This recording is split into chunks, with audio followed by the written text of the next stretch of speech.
Hi, my name's Finn and I'm in the queer trash folk punk band Cheap Dirty Horse. This is my best friend Eloise. 3 summers ago now, in 2022, we were in a 3-piece old school punk band called Extinction 6 when our drummer James decided to go travelling for a few months. Lou had just built a drum kit out of a suitcase, so we decided to start a busking project just to pass the time until he was back. After mostly just pissing people off on the streets of Nottingham, we got a train down to Brighton for Brighton Pride and had a little busk there, and even made a friend called Mango. I actually remember this trip was the first time we started singing this little chant Lou had come up with that went, "If you make minimum wage, steal from your job to compensate."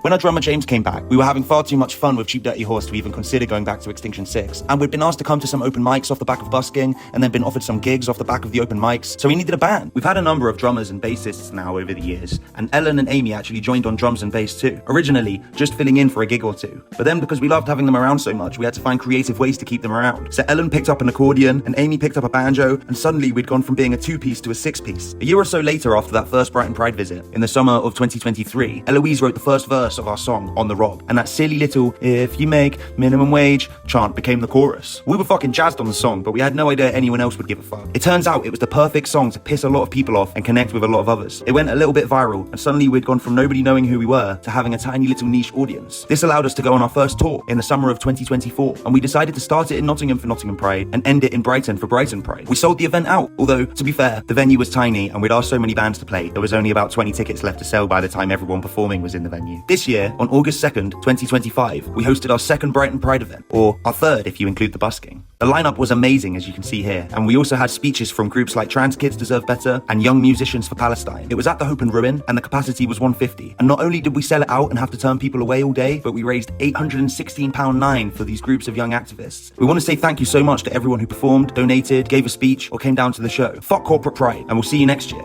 If anyone knows a venue that's a bit bigger in Brighton that may have us, let us know. Love you, thank you, love you, bye!